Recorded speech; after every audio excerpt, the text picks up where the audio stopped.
Hello, it's Average Row, and welcome back to Mass Effect 2. And it's our coffee stream, but without the coffee again. I'm actually feeling not tired, or not as tired as I usually am. I'm pretty ready to get into this. I was debating on what game to stream, but I just really felt like Mass Effect. I mean, you know me. So we're just going to go ahead and get back into it. We left off in the middle of Project Overlord. One of the best DLCs ever in Mass Effect, in my opinion. Despite it literally not affecting the main story in any significant way, I feel. Other than making Cerberus look worse than we already know that they are. And we only did the short intro section where we pretty much cleared out some Geth here and got briefed by Gavin Archer here, I think his name is. So, yeah, we're just going to continue on. Just a quick refresher here.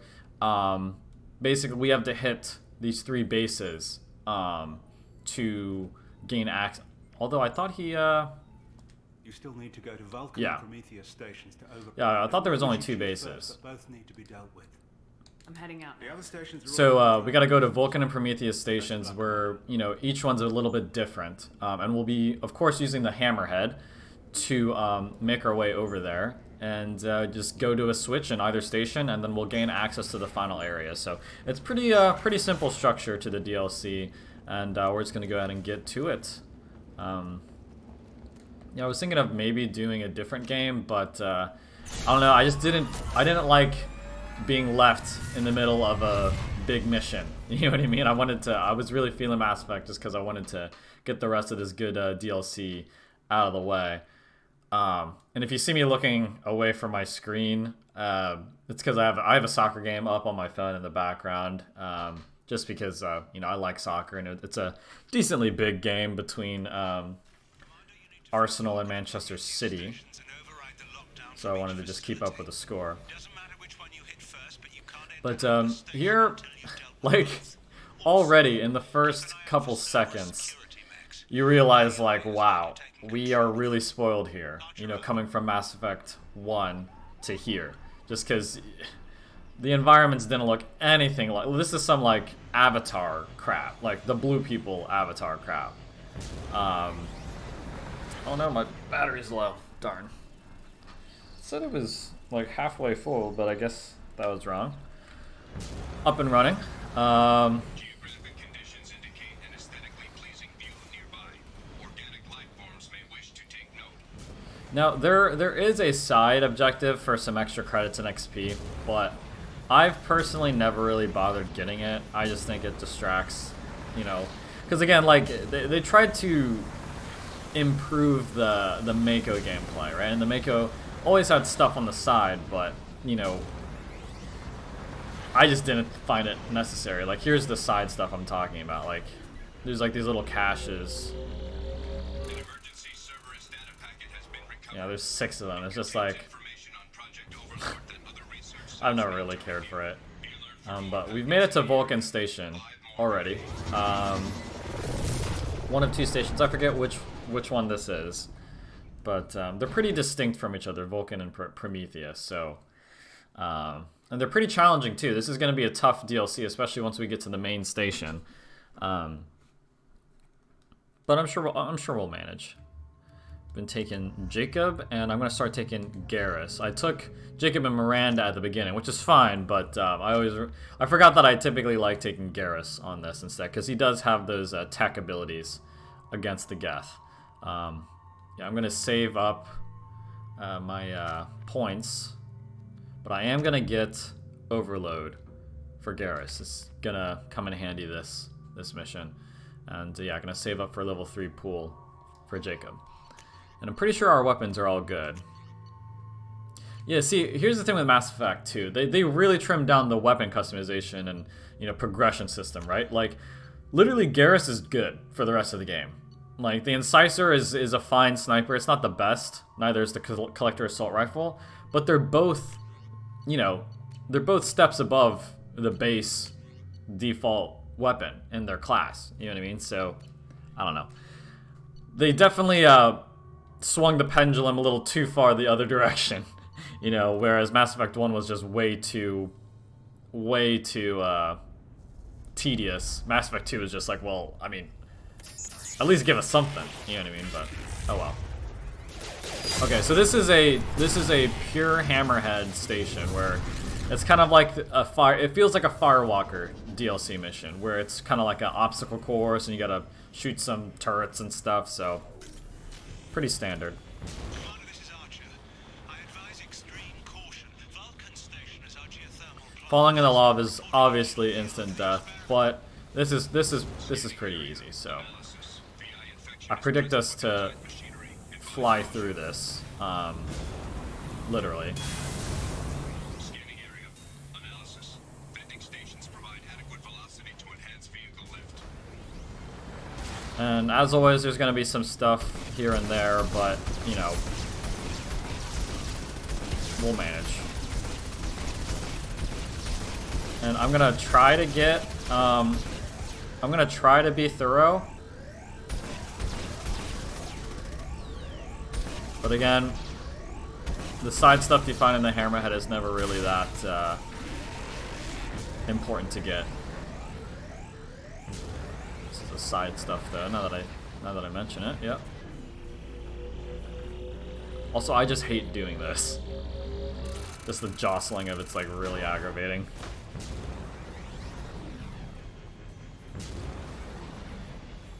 Oh, someone just got sent off. Oh my goodness, Granite Xhaka, you idiot. My brother is an Arsenal fan, so and we both just can't stand that player.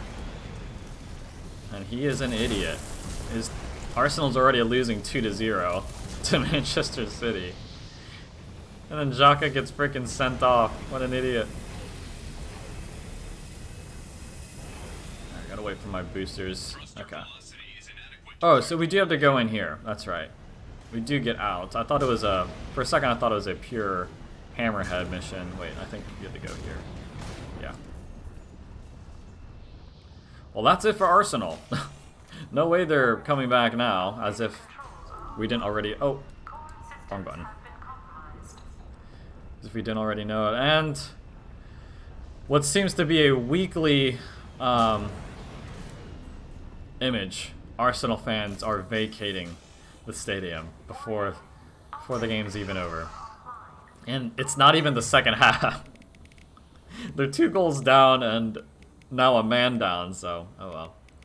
Let's get Garrus on his sniper. I'm gonna keep my shotgun up. Wait, no, I don't want to use that. Get our incendiary ammo going. Alright. We are ready.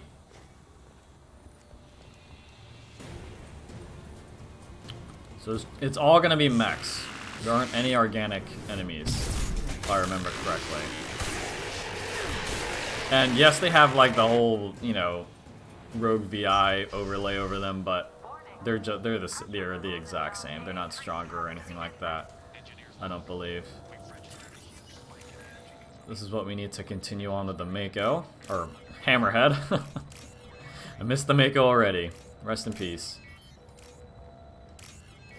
So, I just realized, you know, when you're on Ilos in Mass Effect 1 and you take the conduit up to the Citadel, the Mako crash lands on the Citadel. And I always took that as saying, like, you know, the Mako's destroyed, you know, and it kind of sets the stakes for the final mission because you've kind of grown attached. Well, hopefully, you've grown attached to the Mako over the course of the game and now it's destroyed, you know. But I guess they salvaged it and, you know, repaired it because it appears in the Normandy crash site DLC. So that means it would have had been salvaged and repaired for it to therefore crash land, you know what I mean? But I don't know. Maybe it's just a new model. It's not like the Mako is the only Mako. So I don't know, just a thought I had.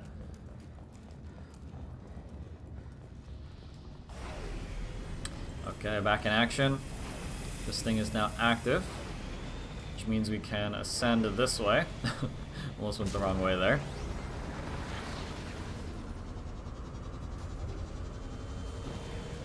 Oh jeez. Yeah, these things are no joke, and like, our missiles, like even if we were to hold down and not miss a single missile, like it would, the turret would still do significant damage on us. So even if you miss a few, that already sets you behind, and you just have to take cover again. Like you saw that in my first encounter with a turret this session. So okay, so we gotta ride these rocks.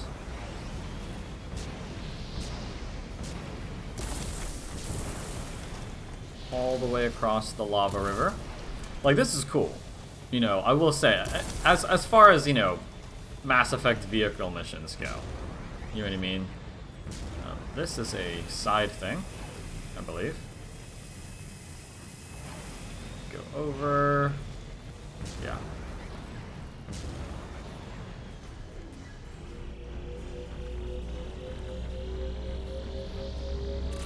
Like, you didn't get anything like this with a Mako, you know what I mean? So, I don't know. I guess the Hammerhead gameplay is just far and away better, but I just feel like it's a little too easy. I think the movement I would keep. Maybe nerf it a little bit. But this part's always kind of tough, because there's two turrets there. I guess, I forget what I always did. I guess hold on. I'm like struggling to get up now all of a sudden. Come on. Yeah, I kind of just always dealt damage until oh! That was faster than I expected, obviously. I was about to say, I always kind of just like pop as many rockets as I can before I get on fire, and then or before at least the alarm start going off really, really fast, you know. Okay, we didn't get sent back too far, but I just got absolutely melted.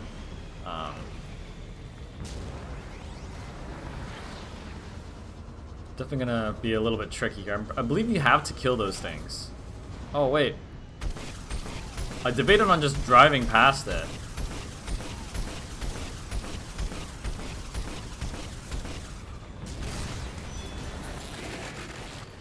You know, I keep flip-flopping on my opinion of these missions, because now that I think about it,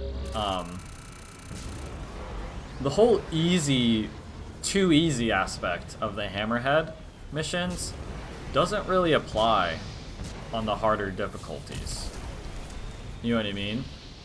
Like, we just got melted there, and I'm genuinely having to, like, you know, play around it.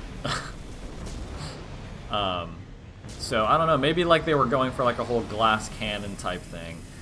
And maybe the normal difficulty settings are a bit too easy when it comes to the Hammerhead, so, but I don't know, I'm feeling like pretty balanced here, decently, you know. Like, really, with vehicle missions, you want the navigation, like, and this is just for any video game in my opinion, you want the navigation to not be tedious, and you want the combat to be challenging, but not too challenging, you know what I mean? Okay, so we got that to half health. I am going to kind of chill here, let my thing reset. Like, and you don't see your health bar. You know, I feel like that's something they could have added in the Legendary Edition. Because that always bothered me, because you never know, like, what your health is at. See how much damage we can get here. Okay, let's back out, back out. Should be able to kill it this next run. Oh, Manchester City just scored again. Oh, it's the classic counterattack. Man, Arsenal. I don't know what to say, man. Don't know what to say. Other than you're in trouble. But let's be real. Did anyone expect them to actually beat Manchester City? I'm not quite sure. I don't think so.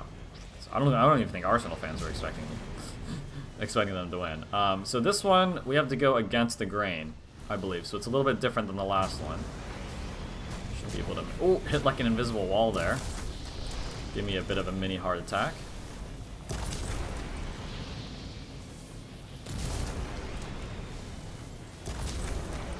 Should be able to make it. All right. Gotta exit here, I think. No? Yep. Don't remember what we have to do here. Oh, man, not in the first half, and it's 3-0. Ooh, I gotta remember, I can charge the Geth Plasma Shotgun against bigger enemies. That's gonna come in real handy against like all the primes and stuff. Geth primes will be, and Geth Juggernauts too. They'll be coming across. Okay, this part's kind of lame, but it's like a bare bones, you know. Hold on, let me make sure I get everything. Bare bones puzzle area, if you could call it a puzzle. But some things are blocked and you have to like make your way around, blah blah blah. Hit certain buttons.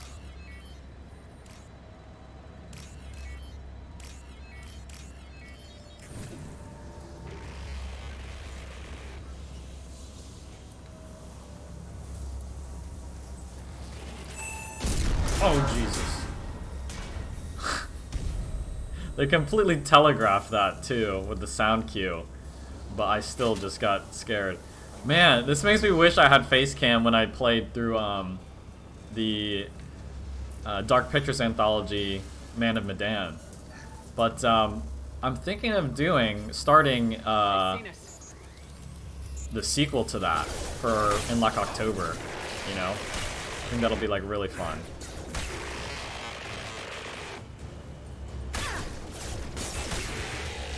You can see the crap get scared out of me. Live.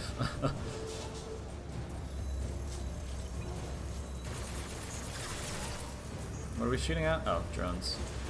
Let's go and switch to our Locust here. Bit further range. Don't want to underestimate these guys. These guys makes me think of the turrets in Mass Effect 3.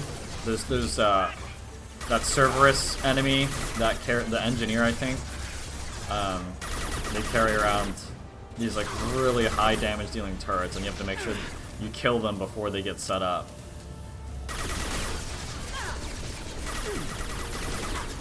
Taking some hits here, but seem to be doing pretty well.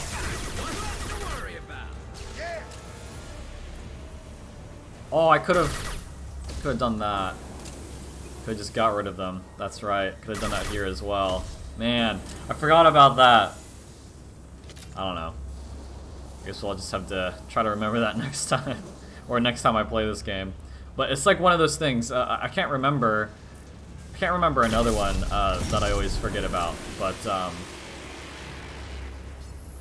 which I guess is the point, because I always forget them. But there's always those things that when I play through, I always forget them, and I only remember them at the last moment. Like in Mass Effect 3, I'm sure I'm gonna forget like heavy weapon pickup locations here and there, you know, because I can never seem to remember those, which stinks, because, you know, those obviously make it easier to go that way. I think there should be one pickup. Nope, nothing. Just kidding. Alright.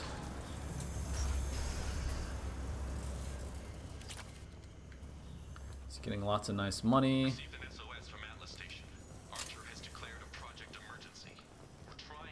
Okay, is that it here? Ah, we go down here. I see.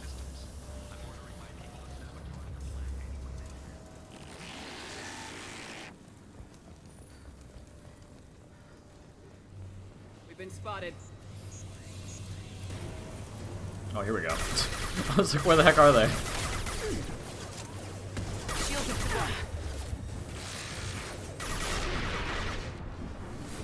Shit's back. Oh, he's still alive? See, that's what I'm saying, dude. Like, he had like a third of his health left, and Charge still wasn't able to finish him off. Hey, there. Oh, got a big guy. Get this turret out of the way. Are there any like little explosives? No. Oh, he's on cooldown. I was about to have Garrus pop an overload.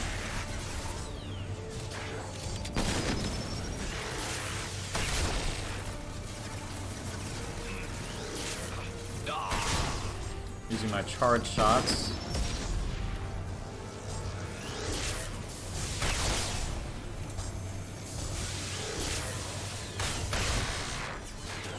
There's a little danger close here. Let's switch to our arc projector. Please get rid of his shields. Nope. Okay. Conserve some of our ammo. It's going up. There we go. Handle that. Let's get as much ammo as we can back.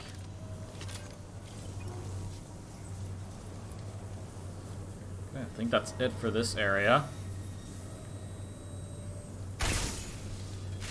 You don't have to kill those, I don't think, but I always just do it on principle.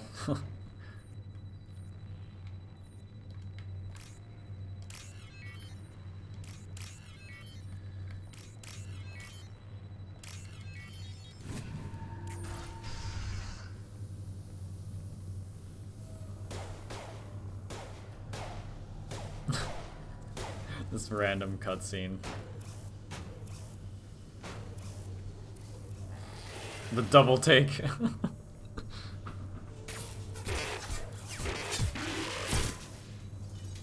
Didn't have to do him like that. Oh, he still tried! He just runs away, I think.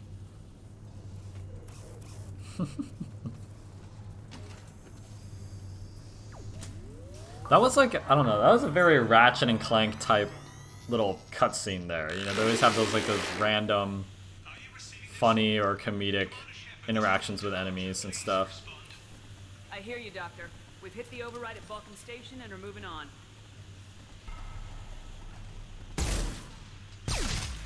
Shepard out. Like, why would you not? It's just a robot. Ooh, the Geth and Edie are not happy with me now. It's just a robot. See, that itself counted as its own little mini mission.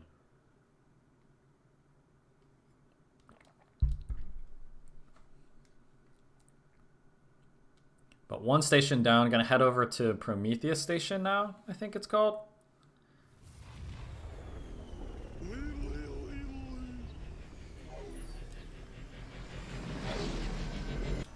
Oh, we can't skip those, nice. I just don't like listening to Archer. You know, after you learn that he's a complete scumbag on your first playthrough, like subsequent playthroughs, you just want to mute him.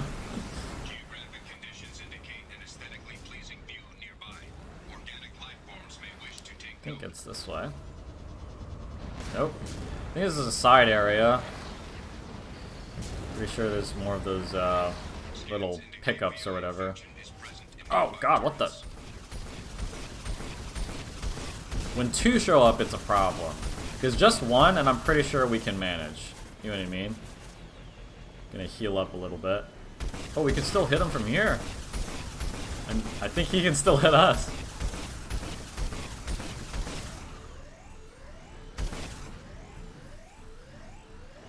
Can we curve it? Let's see if we can curve it from behind cover. That would be dope. Oh, that's so dope! Is it even hitting? There's no way. How are they not hitting? Jeez. Yeah, got another one of these. We'll pick it up. Do they give us XP? No, they don't. Jeez, am I about to go look for all of these? I don't know. I don't know if it's worth it, my guys. I just don't know. So I think this is the door that we have to... Yeah, this is the door... Wait, no it's not. I don't even know where I am. I'm done, I'm done, I'm done, I'm done.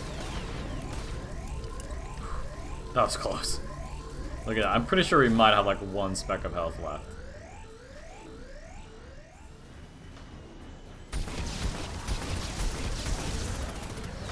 Ugh. This is why I'm saying I don't think it's worth getting these Cerberus data packets or whatever they're called.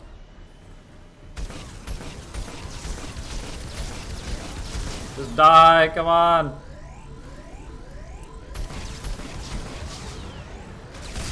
Okay, got one. Where's this other one?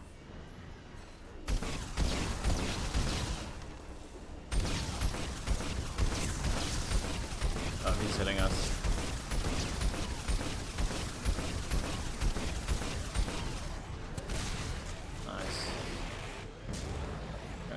this guy. Another Cerberus data packet has been recovered. Halfway there. If we don't finish it again, I'm not too bothered. But I mean, if we're near it, I'll go ahead and grab them. Would have been clutch if there was like 2 of them here. Guess not though.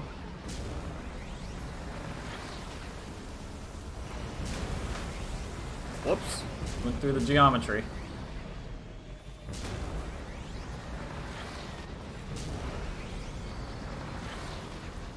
Yeah, I'm my video game instincts are just kicking in. It's making me want to like find all of them now.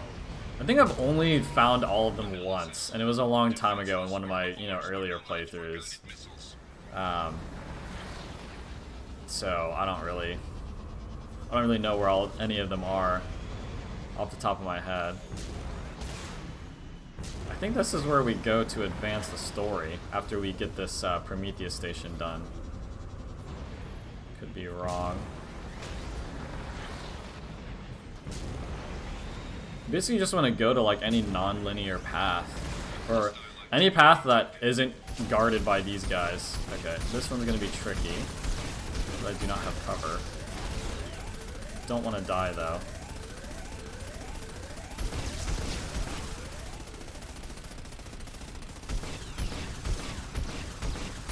Look at that.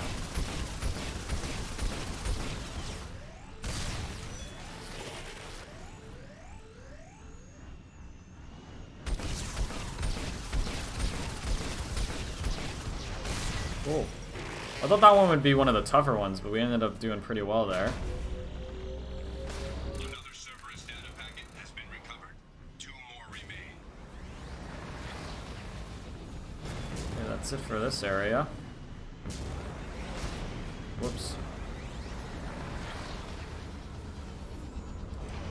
Yeah, I think I found all of them once, and the reward I got was just very underwhelming. So I was like, I'm just never gonna do those again. But again, I'll try to get all of them. But if I get lost and I just don't know where any of them are, I'm not gonna bother. I'm just gonna follow my little objective marker. This is the next station, though.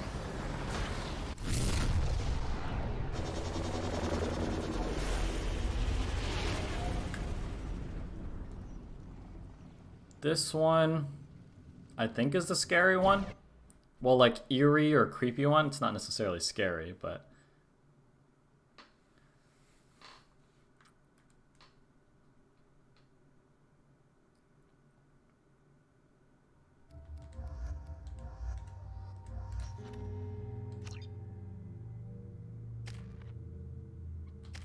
did not level up. I don't remember what this one is. I don't even remember this cutscene. This might be new.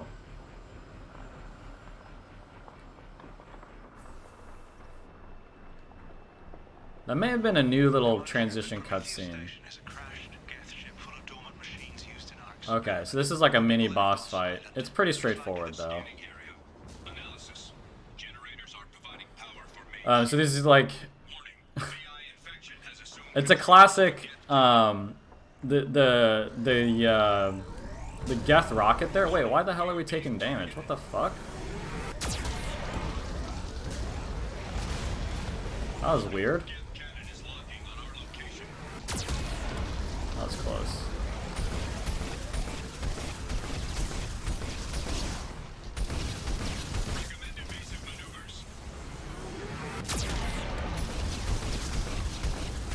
Yeah, these are shield generators for the big shield that you see over there that's guarding the cannon. But the shield generators have shield generators. So I always thought this boss fight was kind of silly. It's an instant death though if it fires while you're in the red circle, so. Oh shit. That was I didn't even realize. That was so fast. One after the other, I mean. Jeez. I mean, I couldn't see it on the ground. I must have been like dead center, and I didn't see like the red outline of it. Man. Yes, Archer, we get it. Might just do this. Like, why did we start? Yeah, why are we getting damaged here? How does that make any sense?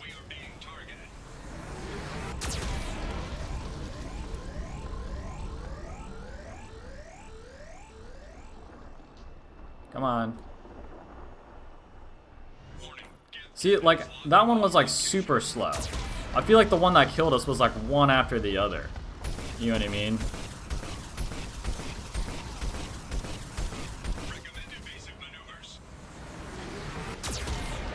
Jeez, that was a little close.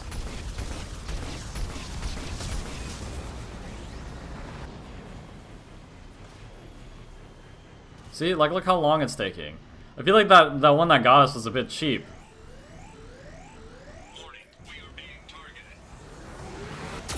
Oh my goodness.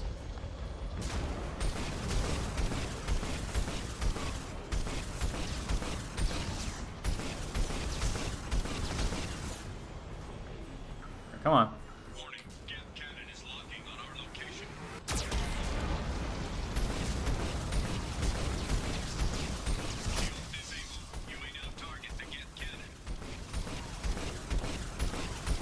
Am I hitting it?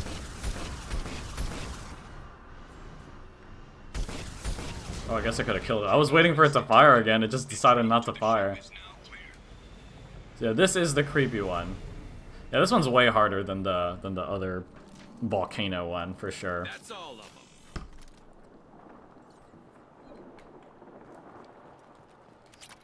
Pardon me while I eat my breakfast.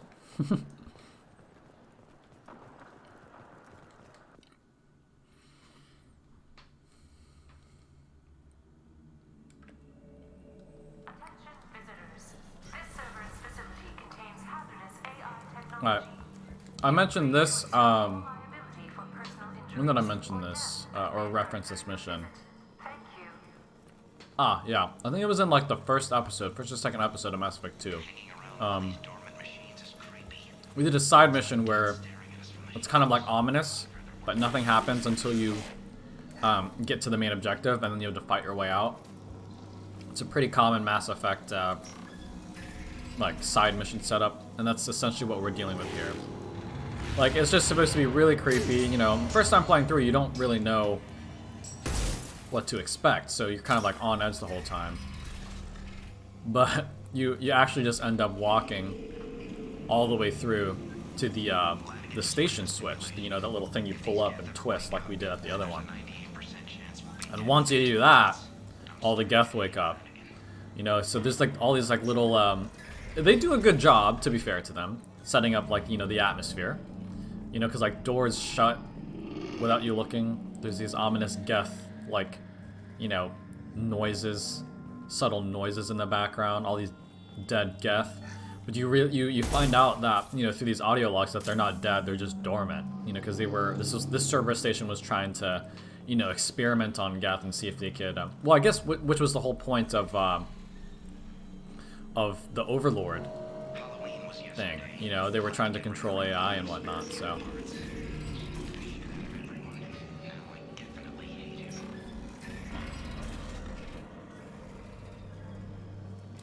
But we're just gonna make our way through, pick up anything that we can on the side. Yeah, pretty much any Geth you see just lying down, sleeping, that we're gonna have to kill them eventually. And I do believe the numbers are accurate, so like they don't show like 5 sleeping Geths, but only 3 wake up. You see, they got these little subtle. The Mass Effect's always been good at that. The audio logs really contributing to the lore and the atmosphere and whatnot.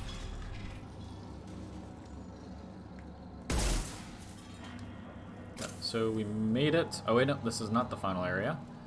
Not quite. I saw these the flooring here, and you'll know what I'm talking about in a second if you haven't beat this game or haven't played in a while. This floor made me think it was the last area. So None of these doors are open. You can hear him saying, quiet, please make it stop. Which is really cool. But again, like, if you haven't played this before, you pretty much just think he's yelling at you. Music has been approved for station-wide broadcast. See, and then they play the classic music in the background. There's something about the classic old-timey music that makes scary situations even scarier. Maybe it's just my PTSD of BioShock coming out, but let me see. But yeah, it always just creeps me out. So we want to get here, I believe. This is like where the switch is, and we just want to create a path. But this puzzle is really not that difficult. It takes like 2 seconds to do. But here's that flooring I was talking about. Yep, now we have access to the final switch. So after we do this one, we are able to go to the final area of this mission.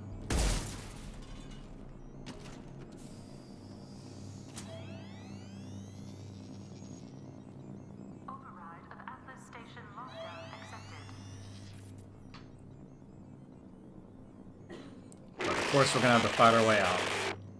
So let's brace ourselves. Last time I played through this, I was a infiltrator, so I had some tech abilities I could make use of. Come on, let's move. Get our shotgun out. You know, we're gonna be going through those like tight corridors there.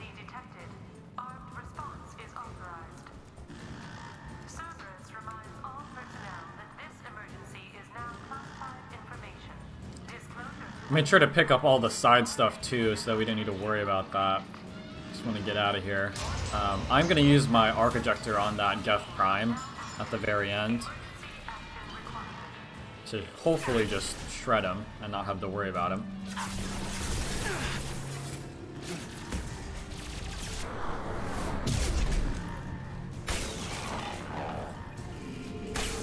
Oh, I missed. These hunters can be a little bit tricky, but I think if they made them actually cloaked, they'd be a little bit more threatening.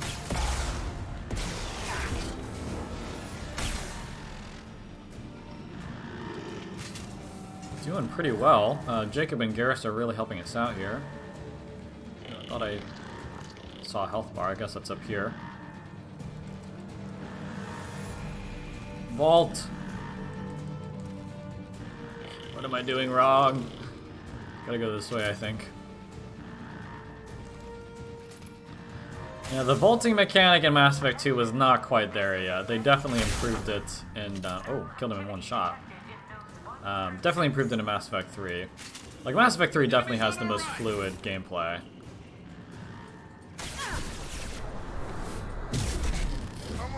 Oh! Got a rocket!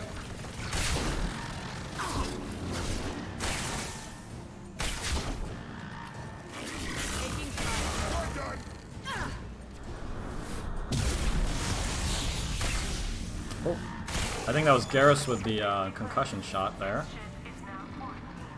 Always has my back.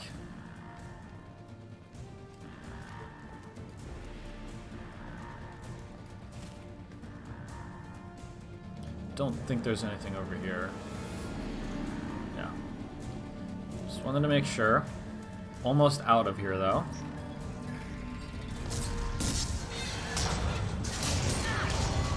Poor guy.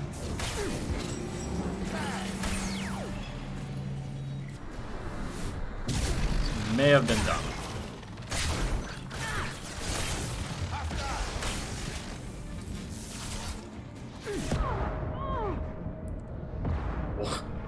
That was close.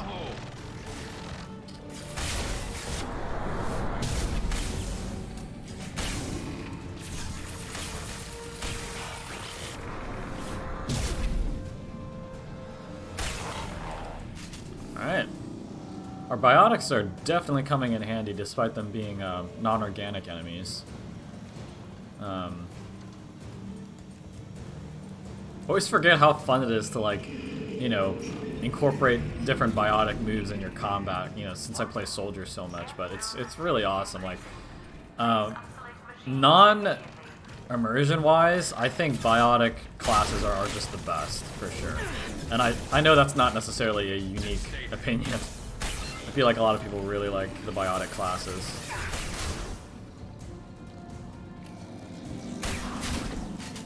I think that missed.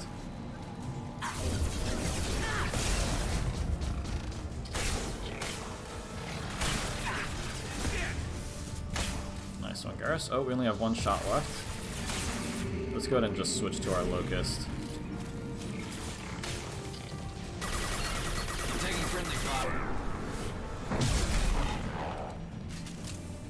Cool. Alright. I think we're just about out of here. Go up these stairs.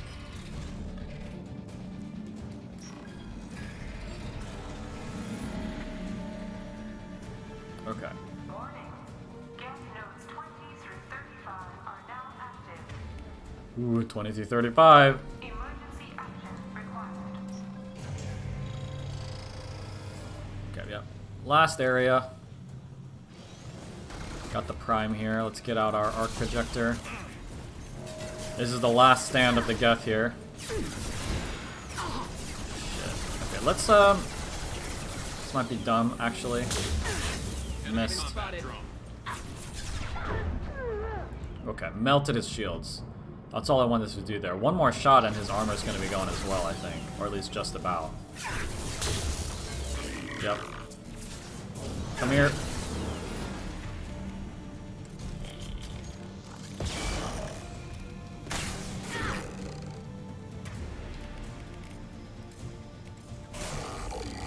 There we go. Dealt with the prime.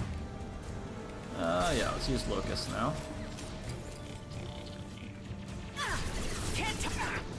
Yeah, I think he's a little out of reach. He was already, like, almost dead. I think that's our squad mates helping us out there. Oh, come on. There's no way he was still hitting me. I mean, I guess there's some holes here they could maybe shoot through, but...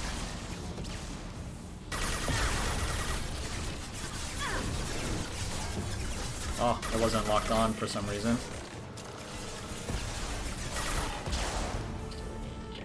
I really want to get over there. Okay, we definitely went through the wall there, but I'll take it. The angle's just a little bit better up here, so...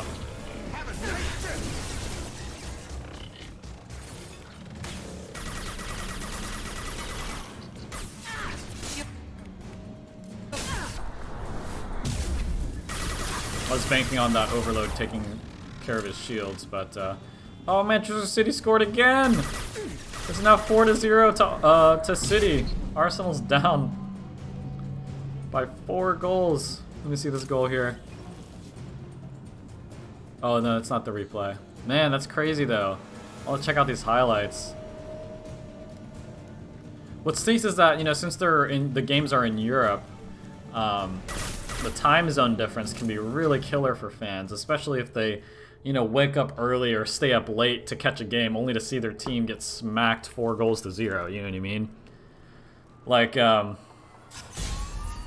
think my brother's, this game started at 7:30 in the morning. So for my brother, that would be friggin' like 4:30 a.m. or something stupid like that.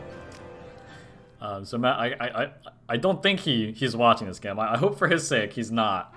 Because to wake up at 4:30 to catch a game and only to watch your team just get absolutely destroyed would not be a good way to start your weekend. Yeah, I think their local time at the game, it's currently like 1 o'clock, or, you know, the game started at 12:30 or something like that. So it's like a Saturday afternoon game. Okay, that's it. I'm gonna beeline it straight to the main area. If I come across any of those last little data packet thingies, I'll grab them, but I'm not too bothered by it. I know I've said it like 5 times, but I just want to make sure you guys know why I'm just skipping it.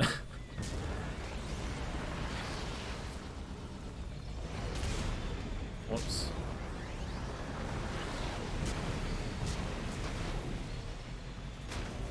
This is it. See, this should be like the last one you get, you know, but we missed. Oh, there's only one more, my friends. There's only one more. We got time. We got time. We got plenty of time. I'm gonna look for it. I didn't know we had one left. I thought we were only halfway. But yeah, I'm definitely gonna look for it now. We went up there already. I think maybe this is it over here, or did we hit this one already? I think we may have hit this one already. It'd be amazing if we haven't. Yeah, we hit this one already. Darn it. Okay. We move on. The further away from the main objective we get, the more thorough I want to be. There's like this secret area here. I don't even know what this is. Some of you guys who have beat the game and have gotten there may have to tell me. Maybe it's nothing. Maybe it's just aesthetics.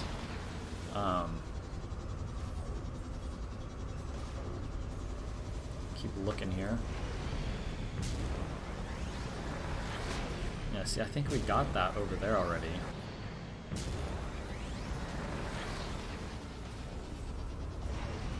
Yeah, we definitely got that one already.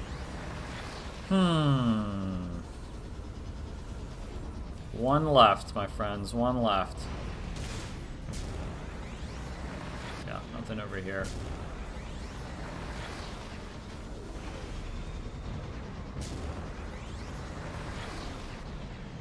We went here already too, I believe.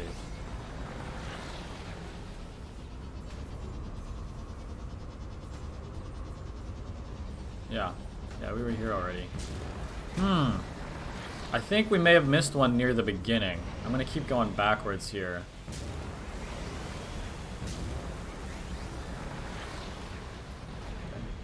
Aesthetically pleasing view, at least. Like, come on, like the scale of this planet here is just so far beyond anything we got in the first game's Mako missions, you know? Like, I really think they could have had something really nice if they kind of combined everything. Like, the good things from the Mako missions and the good things from the Hammerhead missions. I feel like we could have had something special in Mass Effect 3, but they just completely scrapped vehicle missions in Mass Effect 3. You know, and understandably so. Like, the Mako and the Hammerhead missions were always just, you know, side stuff. You know, they never really felt as fun as the other stuff. You know, so this is to a main mission. No! Initiating emergency reset. Yeah, okay. So that was so it just set us back. That's nice of them.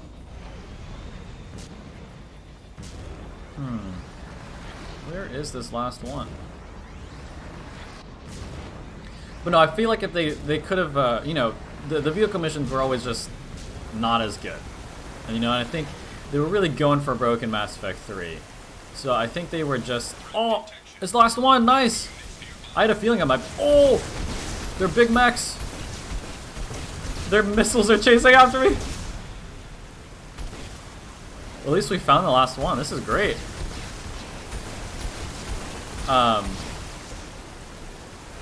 they were really going for broke in the in Mass Effect 3, and they were like, you know what? The vehicle missions have always been kind of mediocre, so let's just scrap them. Let's focus on the boots or ground boots on the ground gameplay. Another Cerberus data packet has been recovered. All data packets have been recovered. That's it. There's gotta be something. You can't just make us do that and, like, not give us anything. Maybe this door is unlocked now. Or maybe we'll get, like, we'll get the payout after we beat the DLC. Hopefully. But I'm afraid this may have been why I typically never hunt for those.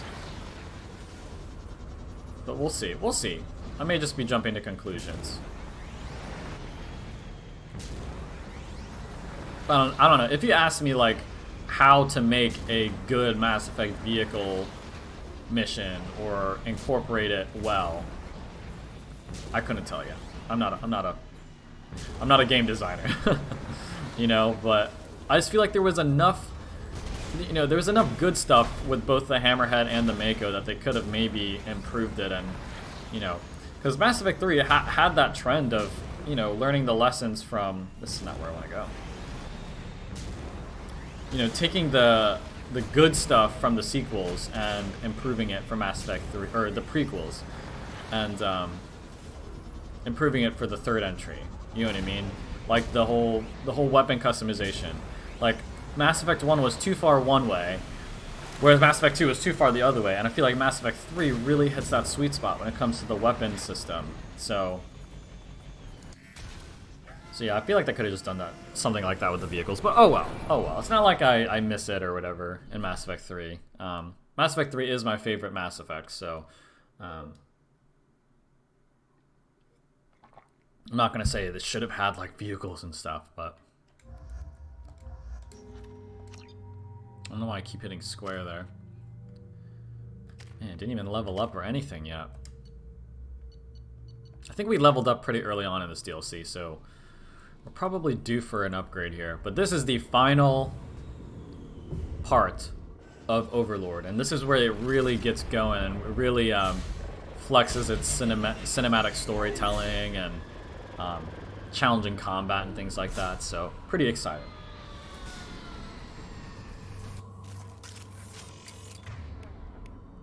Looks like you're in, Commander. Good. I'm getting some troubling reading. Here, the VI is trying to upload its program directly from your location. Get to the server room and shut down the core before it can. I'm gonna keep my locust out so I can shoot those cameras without wasting too much money. Look at this guy. His neck was just... He was just sitting at his desk. Someone came up right behind him and just yanked it that way.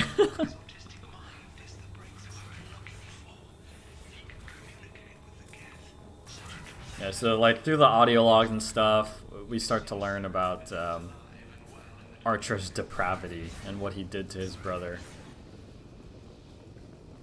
Oh, that's right, we can't go in here. Because the VI messes with you. Eat some of that. So there's no way I don't believe to go through these other doors. They're just there, you know, to kind of drive home that you're not in control in this situation. You're at the mercy of this VI. This is where he's based. But, got a really pointless puzzle here that, again, I'm not really sure how to solve. I just kind of push buttons. We're gonna try to summon it, and then it's gonna crash. So then you have to like hit the right buttons.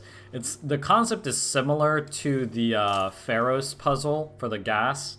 So you know, get the claw to like, or get the shutter door to cut the claw off. You have to hit the math just right. And there's like these different buttons you can press that add certain numbers. Arriving at level 2. That's not what we want to do. Arriving at level 4. I think it's just these three. But again, I just push buttons until something happens. Level 7. There we go. We did it.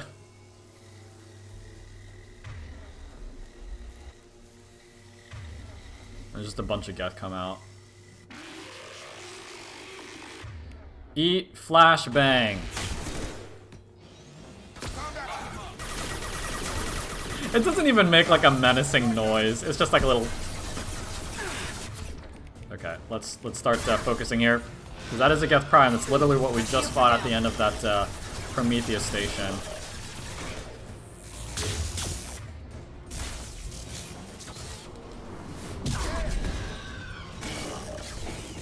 Okay, I think we can whip this guy out now.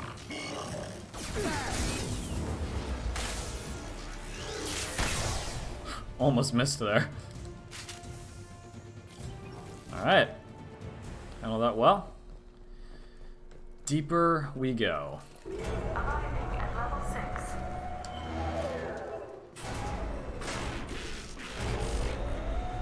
Please contact facility support. This elevator is not in service. Please choose another. Smoke detected. Please extinguish all cigarettes. It's like Tower of Terror. Like literally like Tower of Terror. Like if there was ever a Mass Effect, Garrus just murked this dormant Geth. Must be a little scarred from Mass Effect 1. But yeah, if they were ever to make a Mass Effect theme park, which I know will never happen, but just imagine. I feel like that's a shoe-in. That little, like, call it like Project Overlord, and it's like a Tower of Terror type theme park ride. Would be super fun. That might be a cool little thought experiment. Like, what different theme park rides could you make in a Mass Effect theme park? Because we already have, there's a Mario theme park, so it's not like a video game theme park is completely unheard of. Ooh, that's really, really nice. Heavy skin weave. I think that's increased health. So here, we're going to try to go in here. It's going to force us left. And we learn more about David and how he was taking advantage of, I believe. Okay, that's right. This room we need to... This causes things to go trippy. We get separated from our team. This button summons a Reaper.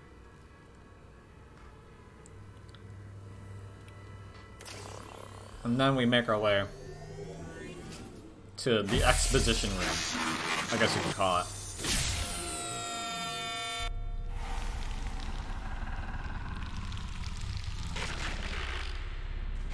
And I'm pretty sure we're alone for the rest of this mission.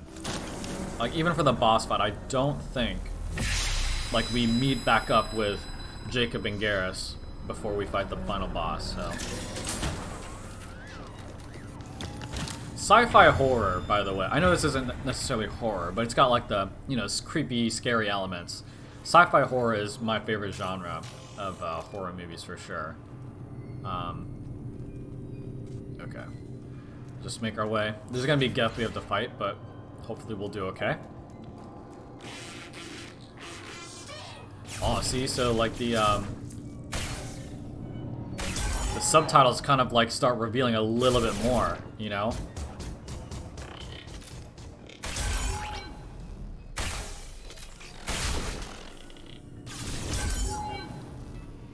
So it revealed that he said stop, so it's just like, he doesn't want you to get to him, he wants to continue living, so stop, but then he's really saying quiet, please make it stop. So, poor guy is getting taken advantage of. This is David, Gavin's autistic brother.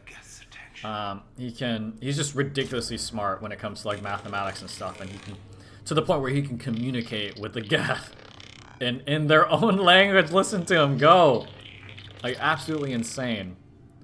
So Cerberus being Cerberus, I don't think we can advance until we, I was just gonna move through, but don't think we can advance until we examine everything, which is fine. Square root of 912.04 is 30.2.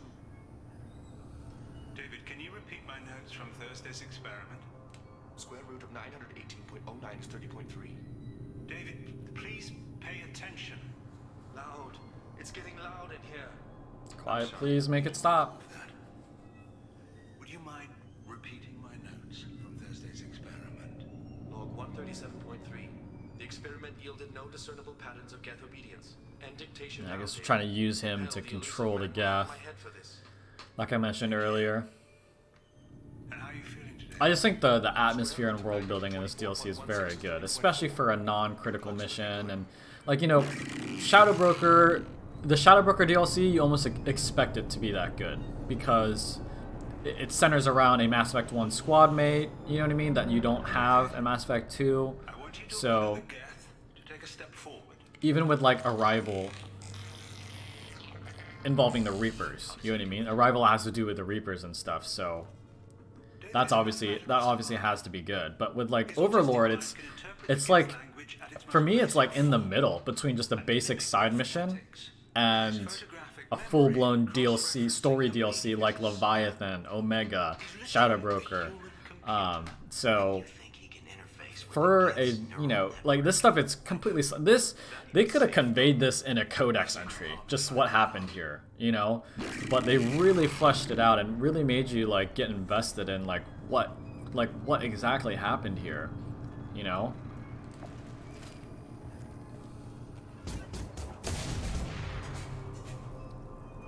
We're all still alive.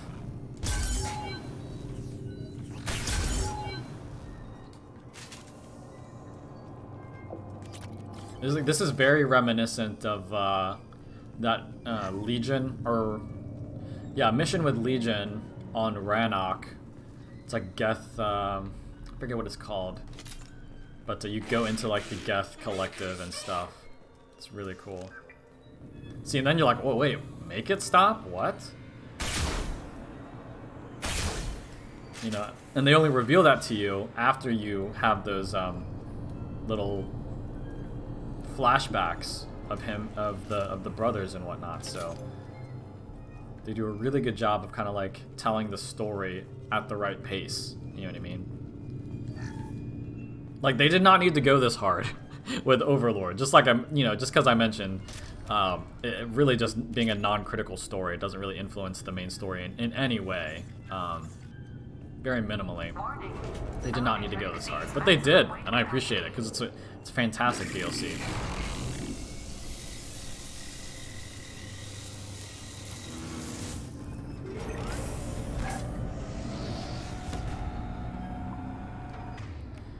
Eat flashbang.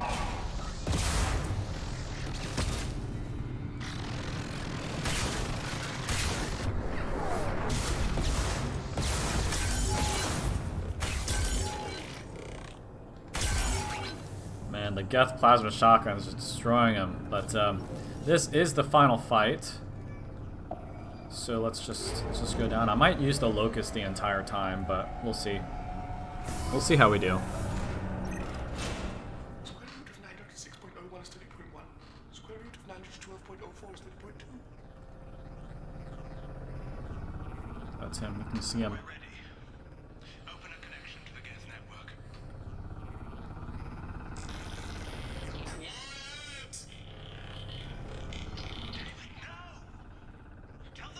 This is where it went all wrong. Poor guy, man. We're gonna save you. Hang in there, David.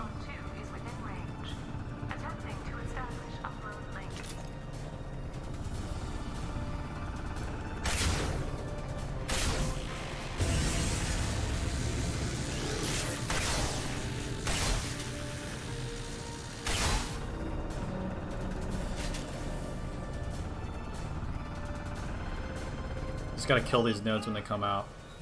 Tell Vulcan Station to cut all power! It's too late. We've lost control. Attempting to establish upload link. I think we'll have some Geth spawning in as well. Gotta watch out for them.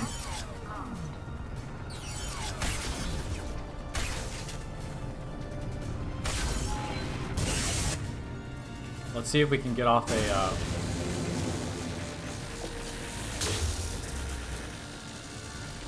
I don't think that's worth it. Yeah, I don't think that's worth it. Let's just let's use the Locust, especially for this last part here, or second to last. I'm not sure. We got you, David. Hang in there, buddy. Attempting to establish upload link. My gun's like facing sideways. What the? Oh no! This is a very common Legendary Edition glitch. For some reason, like the camera gets all like messed up. There we go. It's so funny.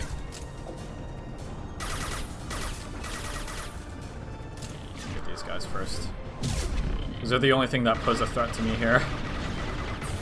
Oh jeez. Oh jeez. Ooh, nice. Hit him out. Out of the park. Oh, they're gonna keep spawning. Shit. I should have known that.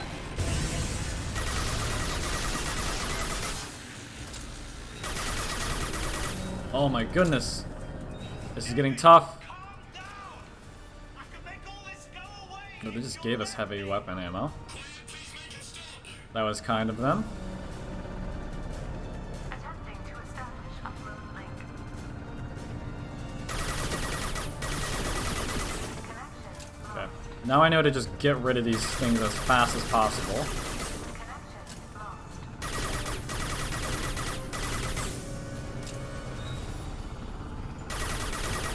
Stop hiding from me. Jeez.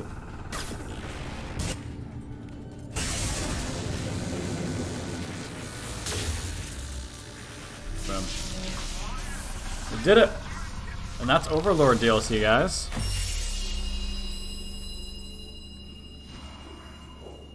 Man.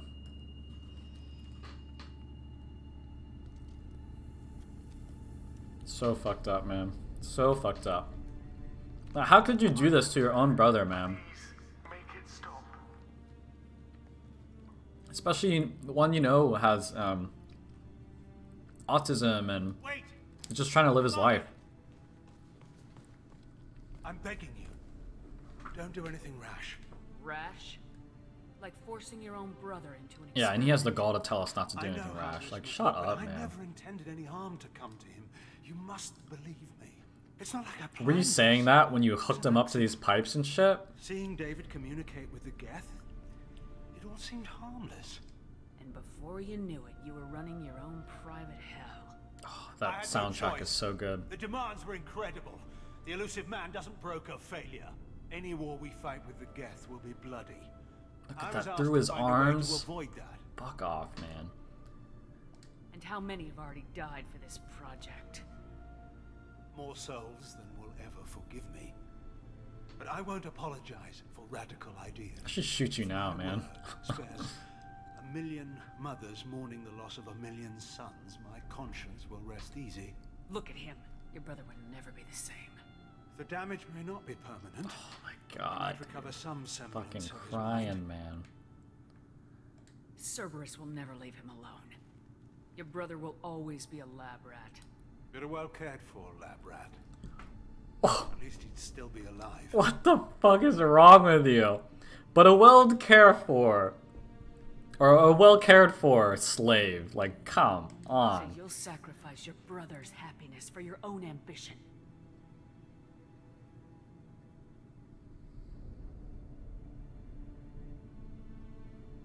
Square root of 906.01 equals 30.1.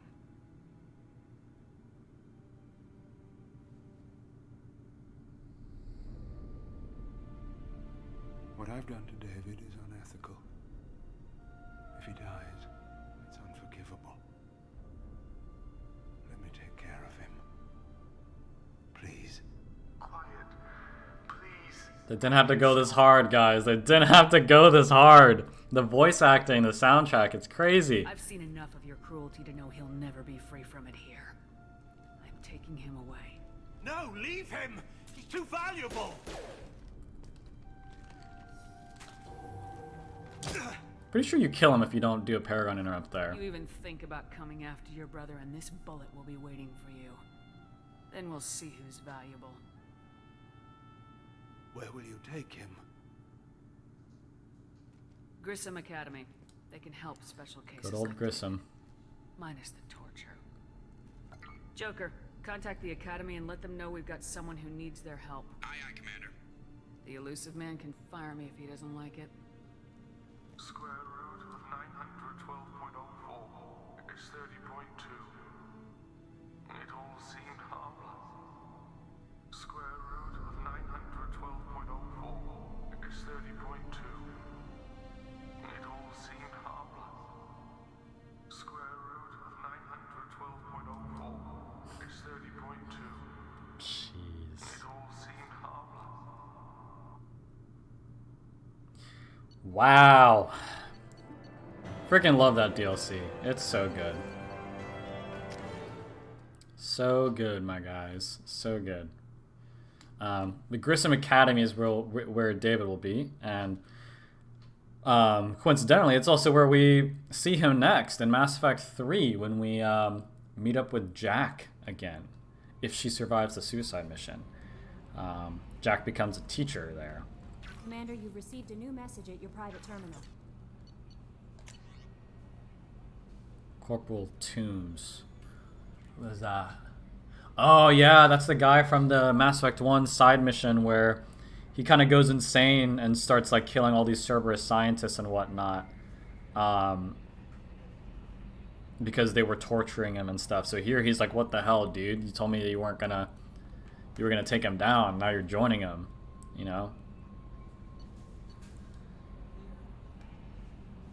Yeah, and he's saying he has his own mercenary team, and he's gonna kill any Cerberus team he can find, and he'll kill me too. I mean, you can kind of understand why he's pissed off, but he just doesn't see the bigger picture, or you know, isn't close enough to Shepard to trust him or her, despite her being with Cerberus. Unlike, you know, Tali was able to do, or Garrus, of course. So, Elusive Man. Understand you taken Dr. Archer's brother to Grissom Academy. I'm familiar with her work. It should be a good home for him. I don't condone Dr. Archer's actions. Sure you don't. But they did provide a breakthrough we've been sorely lacking thus far. We'll likely never find another individual with David's unique talents. For their sake, I hope not. Though your decision is understandable, it has set our efforts to understand the Geth back several years. Yeah, get wrecked. We're going to blow up the collector base too, so prepare for that.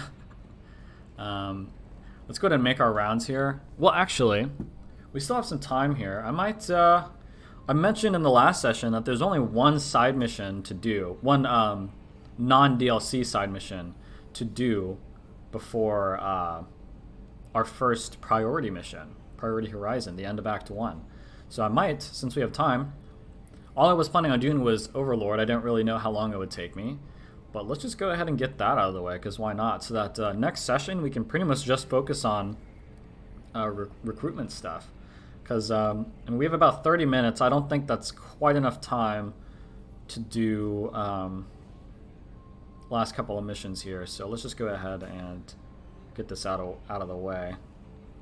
Next session might be the end of Act 1. I might be able to fit Zaid's loyalty mission, which is super quick.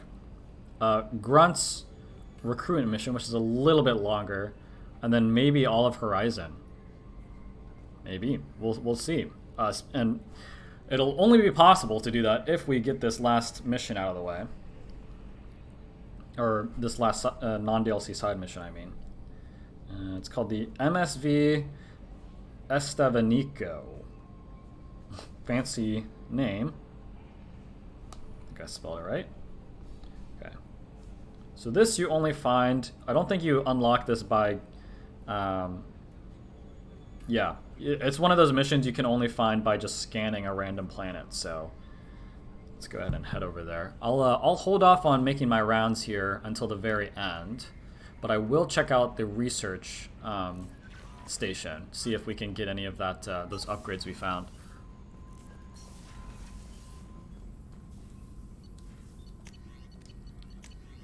Ah, nothing. That's disappointing. Oh, wait, no. Here we go. Nice. I think that's it, though. Oh, no. 50% less from melee attacks? I mean, melee attacks don't happen often. There aren't many enemies here that will do a melee attack, even if you get up close to them. But you take half damage from melee. Like, you're basically invincible to melee attacks if they ever happen. So, sure, maybe surplus to requirements, but we're stronger for it, so. Yeah, and that is it. We need one more heavy skin weave to get this. But that's only going to increase our melee attack. So I'm not super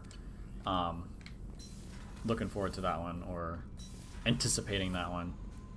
So, yeah, let's head over to this last side mission and we'll see where we're at. Maybe I should try to squeeze one in. You know what? Let's do it. Let's do... You know what? I just don't know. I just don't know, guys. Only half our fuel remains. Yeah, let's do it. We're gonna do Zaid's loyalty mission here. Wait, no. No. I want to... I think I might want to hold off on that. Shoot. I'm having a tough time deciding what to do here.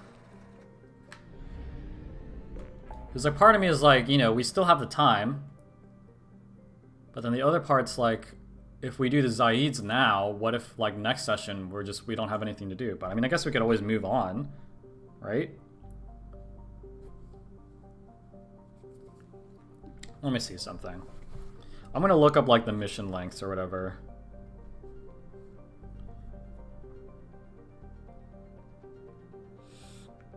Yeah, Zaid's mission really doesn't take that long. Yeah, we'll be able to fit all three in. I'm pretty confident. I'm pretty confident we'll be able to fit all three in.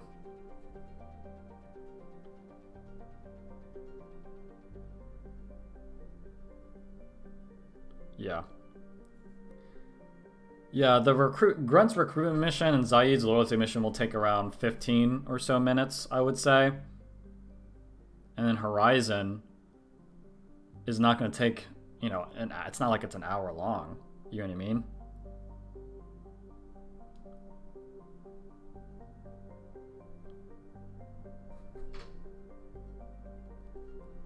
Yeah, let's just go ahead and do, we'll do a side mission here.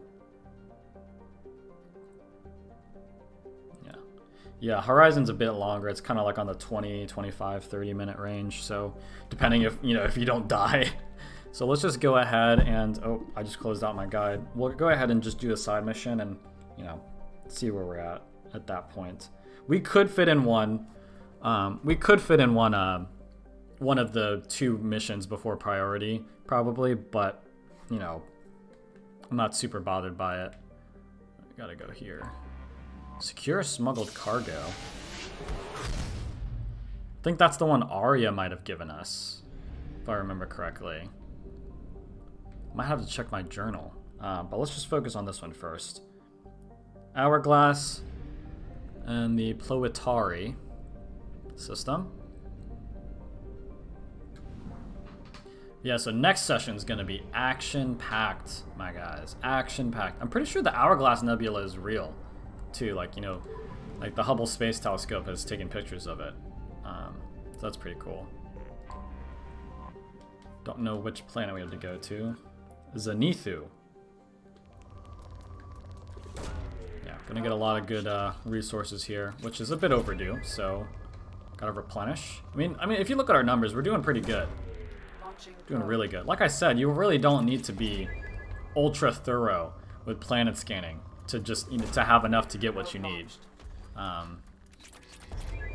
I just kind of regret all those minutes, sometimes even like hours spent depleting every single planet I came across. You know, it's just like how foolish I was to just waste all that time. I think you do get a little bit of bonuses though, or like war assets or something in Mass Effect 3, depending on how much resources you finish off your playthrough with. So I guess in that sense, it, you know, does have some sort of payoff at the end, but, you know, nothing too critical, I feel.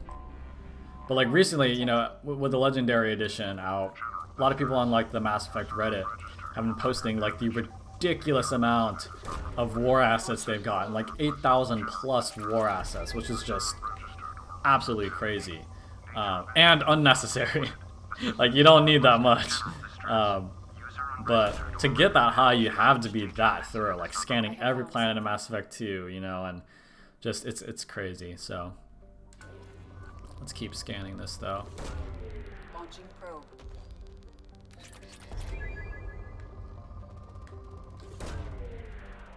Okay, this is the planet we have to land on. But not before we get all this good stuff. I honestly don't know what this side mission is. It doesn't ring a bell. You know, you'd think I'd remember the name MSV Estabaniko or something, but it doesn't ring a bell. We're doing pretty good, guys. Like, I feel like our Shepherd has done really well. You know, she's very strong, especially off the back of our performance, or her performance in Mass Effect 1. So we're like almost at the end of Act 1, and we have like a half bar of Paragon, which is just really good. And we're only going to get more as it goes on, because there's so many good Paragon moments, or morality moments you can get, you know, good Paragon at later on. Oh, and before I forget, I did mention, you know, the Shadow Broker DLC, which we have, and the Arrival DLC. I will be doing Shadow Broker in the middle of the game. I will be doing it in the next act. A lot of people save it like for before the final mission or something, but you know, the next act after we do Priority Horizon is gonna all be focused on Ilium and the recruitment missions and stuff that happen there. And you'll be getting Thane and Samara. We'll also be getting Tali, who isn't on Ilium, but you know, it'll be a new hub world, and of course we meet up with Liara on Ilium. And I'll mention this again in the next session when we actually do Priority Horizon. But unless they've changed it, after Priority Horizon, there's what the fanbase calls a 5-mission countdown. This has never been confirmed by BioWare, but at least in the original version of the trilogy, immediately after you do Priority Horizon, there's a 5-mission countdown that starts where if you do any mission that's in the journal, so it could be a main mission like a recruitment mission or a loyalty mission, or it could be a mission like one we're about to do, an N7 mission that's just a side thing, or a DLC mission. Any mission that's in the journal and then gets marked as complete once you finish it brings the countdown lower and lower, and you have 5 missions that you can do until you are forced to do the next priority mission, which is the Derelict Reaper mission. You're forced to do that. So it doesn't really, you know, when I've talked to newer people who've never played it before, I always told them, like, once you do Priority Horizon, just do all the missions you can, and you'll be. I didn't really reveal that you're forced to do something, you know, but I kind of just reassured them by saying just do any mission you want to do. Just make sure you get through all of them eventually, because that's really all that matters. You know, you just want to make sure you do all the missions, because you don't get like locked into anything after the priority mission. Like none of them, like in Mass Effect 3. In Mass Effect 3, it's a problem because some missions you know, after you do them, previous missions become unavailable because the systems they were in get taken over by the Reapers and all that. You know what I mean?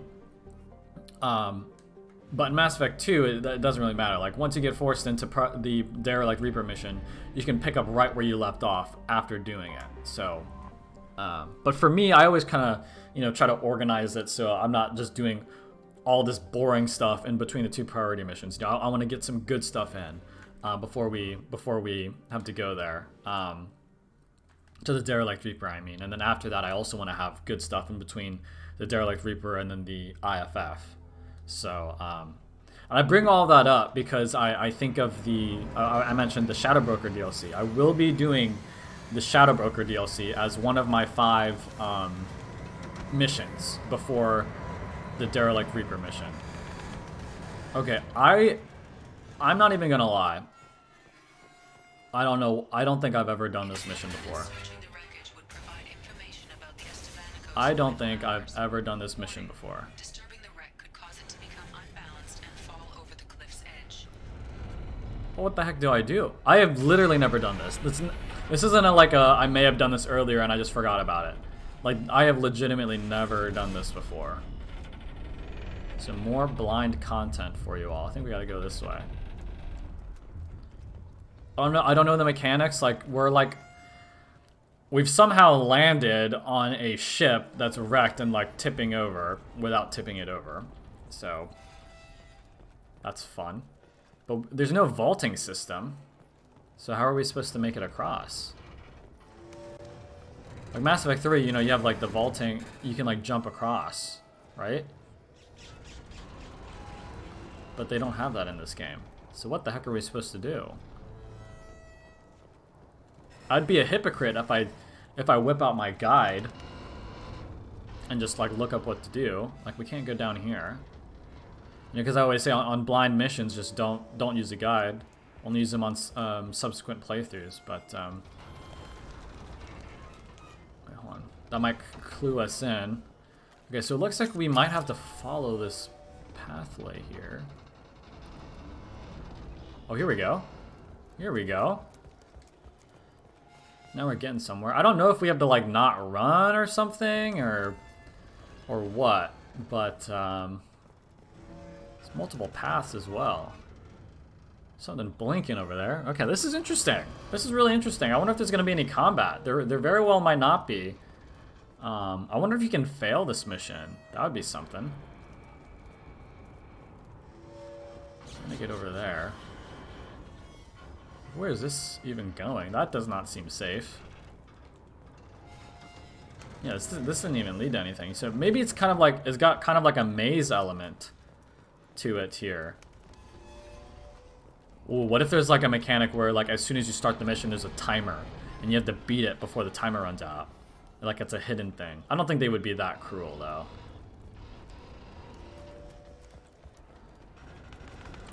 But this may just be a fancy maze. Oh. Yeah, we can't even go up there. What the heck? Hmm.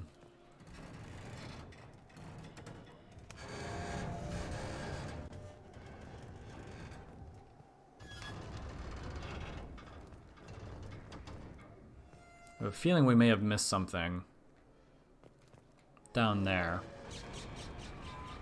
Because this leads up to where we came from. So I'm not sure what we are doing wrong here. Yeah, we can't vault this. And there's no there's nothing connecting. So was this like a red herring then? Because this leads nowhere. And then up here leads nowhere as well. At least I think. I'll double check. If not, we'll head back up that ramp and maybe I missed something up top. This is interesting. I didn't expect to like play a mission I've never done before. I just kind of assumed I've done them all when I made this list.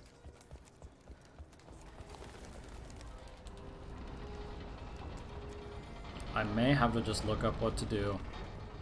Just bite the bullet, look up what to do. Let's be real, I mean this is just like a... It's such a, like, I wouldn't be surprised if over 50% of people didn't do this mission on their first playthrough. Or even second or third, even. I can't even, like I can't walk here. Oh, man. Okay, I'm like 2 seconds away from just looking up what to do here. Alright. Let's see here. Okay, so you just get money and XP. There's no combat. Linear walkthrough mission. Only one path. Fairly clear. I'm getting roasted. It says the path is fairly clear, with only a few dead-end turnoffs. A few narrow beams, blah, blah, blah. Oh. Okay, hold on.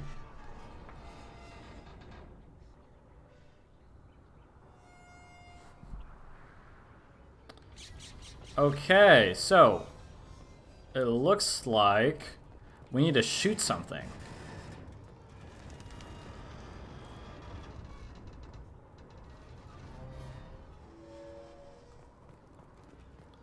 Okay, there's also some bugs in here, apparently, as well.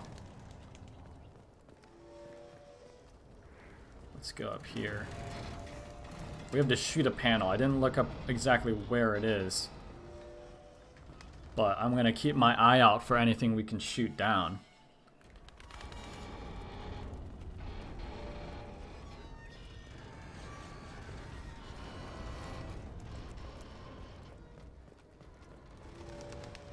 It's gotta be down here. Yeah, yeah. Nice. Okay. Yeah, see, my gaming instincts was like, this is the path to go, but like once we got here, it was a dead end, and I was just like, huh. Guess that's not where we had to go, but I just didn't look up. Okay.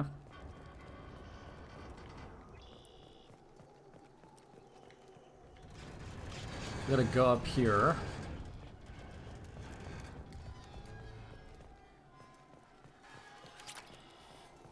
More goodies. Yep, this is where that path came up. So now we're on the other side. Okay. That took a little bit longer than expected, but I also had to give myself a little bit of a hint. That's okay. At least that's what I'm telling myself.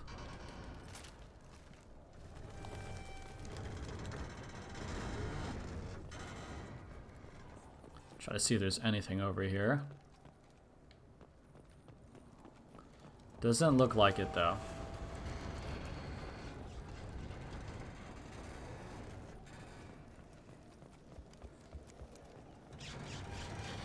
Okay, yeah. Just gotta start advancing this way, I suppose. Oh, Jesus. Things are getting really tipsy now.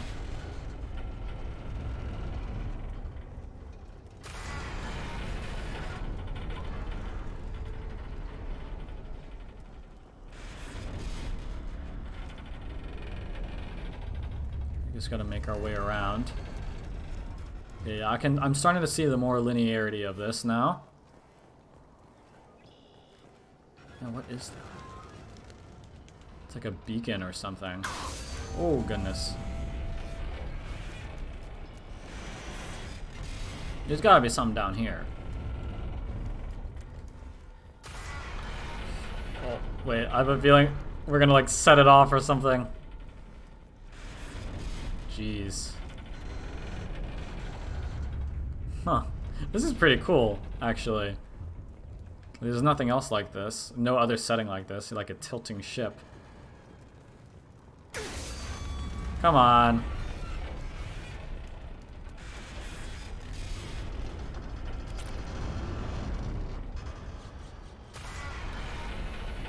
Okay, I think we're getting close here. Getting close. Almost fell to my death. Like I almost just jumped off. I thought that's what we had to do.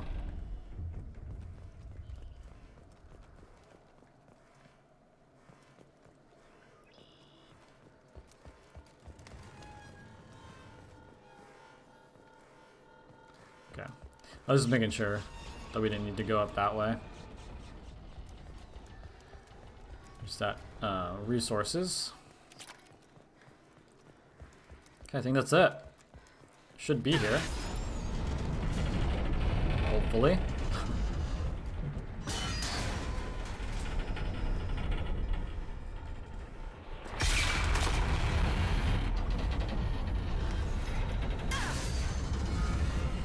It's getting really creaky now that we're at the end. Okay, that's it. Hopefully.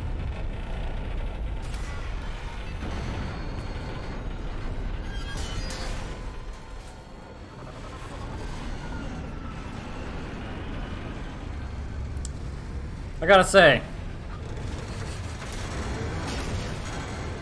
what a terrible mission. That was so bad. Like, it was so bad. That was terrible. Probably the worst mission in the entire game. I'm not even lying, because I highly doubt there's another mission, like one or two more missions that I just don't know about as well. Like, that's probably one of the only ones, if not the only one, that I just didn't know about in Mass Effect 2. And just thinking about it, like, yeah, that's got to be the worst mission in the entire game. But we beat it. Commander, you've received a Got new some message stuff. from the private terminal. It's not like we, you know, completely wasted our time. Oh, okay, and this guy's just like, oh, it's great. What you found is so helpful and awesome. Like, sure. Okay. Anyway, well, that was fun. And let's go ahead and finish off this session by making our rounds and preparing for the action-packed next session. Commander, I assume everything's going well up quiet enough. What the? Trouble? No, it's nothing. Son of a... Very funny, Edie. Real original. Stop it. You did insist on manual control, Mr. Moreau. That's it for now. See ya, Commander. Charming as always, those two.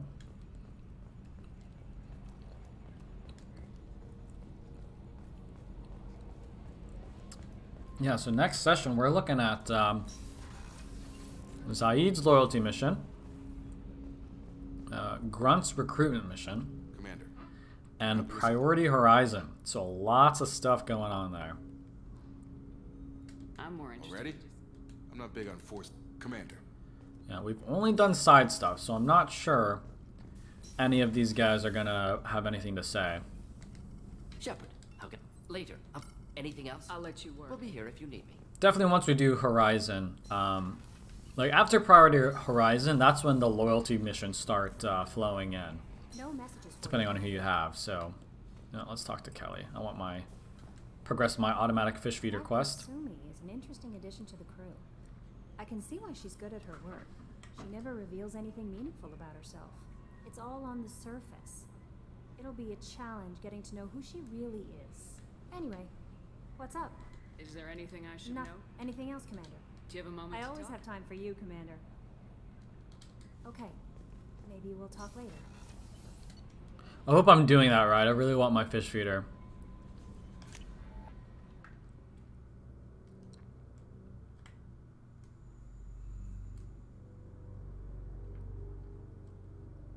Yeah, once, like, Act 1's great, but it feels very bare bones Mass Effect 2. After Priority Horizon, it really starts feeling like Mass Effect 2. You get loyalty missions, you get more recruitment missions, the DLCs start coming in more into play. I was just thinking about you. So, yeah, I can't wait to get past Dr. Horizon. Office, other than to get medical attention, I mean. I hear you shared a drink with her. That's really nice. I imagine with all that's happened, old friends are becoming a luxury. Really like Kasumi. All these red rooms are going to start becoming green. The Talk to commander's put Garrus. together an impressive team. I've never worked with so many aliens before. They're a small army. We might just pull this mission off. Just you wait. Shepard, Have you got a minute? Can it wait for a bit? I'm in the middle of some calibrations. Talk to you later, Garrus. I'll be here if you need me. Alright. Miranda's probably not going to have anything too. But, yeah, and that's fine, because we're getting close to the end of Act 1, so we've probably exhausted most of their conversations, if not all of them. Commander. Whoops. Of course, I Commander. always do that, every time. Commander. There's a lot to do, Shepard. Of course, Commander. Okay. Go to the last floor. Mass Effect 3, making rounds in Mass Effect 3 is just, it's way longer. Because, yeah, you have less squad mates, but there's like an entirely new floor and stuff, so... I don't know, I like the SR2 in Mass Effect 3 as well, but... Like, I really like Cortez, you know? And, like, we have the hangar bay there. They could have made that a thing. And in Mass Effect 1, I'm pretty sure you go down to the hangar bay as well. Back for more. Get a knife stuck in the right way, and you can pull that plate right off a Krogan's head. It's the best way to get a Krogan to talk. The threat of it drives them mad. That's one of his most common ones. Kind of like Kasumi's cloaking through the CIC after, like, she caught people looking at her butt and stuff. She says that one a lot. We have Jack, right? Yeah, we have Jack. Did you know we've got a crazy woman squatting down in the subdeck? What? If she touches anything, I'll kill her. Oh, and the only thing she wears from her waist up is tattoos. Oh, maybe I should go down and welcome her aboard. And she's a murderer. Has biotic powers that could crush you with a blink. Hates everyone in Cerberus. Damn it, girl. Stop toying with me. The switch up was so quick from Ken. Once he heard that she was half naked. I love those two. Such a great addition to the Normandy crew. Hey. Tell me about you, Jack. What are you up to? Still checking out your ship. Wouldn't mind putting her through her paces when you're not around. I doubt Joker would appreciate that. At least not while we're working. Relax. Joyriding doesn't have the thrill it used to. I can be as nice to Jack as possible, I'd as well, without having to worry about romancing her, so. I've been around. Ran with gangs, wiped out some gangs, joined a cult. Kept the haircut. I learned how to survive and not... Pretty sure Jack herself says that she's been with women too. So it's odd that she wouldn't be a romance option for FemShep. Unless I'm making a terrible mistake, and she actually is. It's hard to imagine you in a cult. That usually involves a lot of rules. I guess, but she's also crazy. Answers. Drugs and sex and going to a better place. A better place, right. It was all about money. They wanted to take a colony, shake the suckers down to fund their spread, and guess who was their ace in the hole? They were just like the rest. Didn't give one shit about me. What'd you do when you found out? What do you think? Frickin' killed them all, man. Classic Jack. You must have met some good people, too. Everybody wants something, and because of that, everything is fair game. Murder, assault, kidnapping, drugs, stealing, arson, done it all. And that's the boring shit. Piracy, theft of military craft, disapproving shake of the head. And vandalism. That was a good one.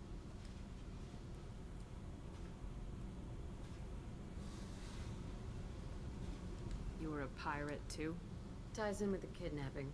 If you hijack a passenger ship and don't kill everyone, anyway. Good lesson. Simpler to just kill them all. Military's a hard target. Bet that made you some friends. Shouldn't have left the thing unlocked. Besides, parades are boring. I helped. A space station? You're pushing what I can believe. Ain't saying it was easy. Not everything is spur of the moment. Sometimes you gotta work to give people what they deserve. Had some people I hung with for a while. Outlaw colony. Felt like they were like me. Guess that made us a nice target. I really like her character design as well, her facial features. Like, pretty unique, especially for a human character. I don't think she's based off of like a... Well, I guess they're all based off of real-life actors as well. I'm surprised you'd even mention vandalism in that bunch. That's what the Hanar call it when you crash that space station I mentioned into one of their moons and make a new crater. Poor Hanar. I really liked that moon. Do you ever wonder if you could have done things differently? No. Shouldn't you? There's no reason I should be alive, but I am. You know why? Instinct. Is it just me? Like, she's always kind of like giving me Angelina Jolie vibes. You know, just like the way her face looks, you know what I mean? No one's ever asked me about and that's a compliment, obviously. It's strange to talk about. So fuck you. And thanks for asking. Tough love, Jack. But yeah, I don't know, like, if they made a Mass Effect 2 movie, like a younger Angelina Jolie could totally pull off Jack, I feel. She's gonna be in the new Eternals movie, and she's like, you know, way older than she used to be, obviously, so, and she still looks good, so maybe she could still pull it off. Because I think, was there a Mass Effect TV show announced, or, I don't know, I could just be imagining that, but it's gotta be like, if it is, it's probably so bare bones that it's not much info on it.